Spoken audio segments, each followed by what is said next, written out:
দাসত্ব মুক্ত হবে না। শিক্ষার্থীরা কেন দাস হয়ে থাকবে? আমার ইচ্ছে হবে আমি রাজনীতি করব, ইচ্ছে হবে না আমি করব না। আমাকে কেন ফোর্স করে রাজনীতি করানো হবে? পাওয়ার সংবিধান অনুযায়ী সর্বোচ্চ পাওয়ার একজন সাধারণ নাগরিকের।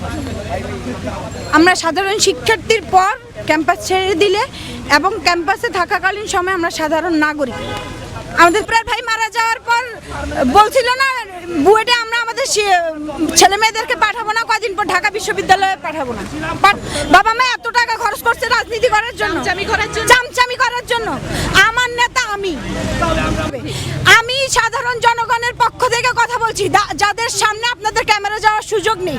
মাধ্যমে যে সবাই কথা বলুন, মানুষ এখন কথা বলুন।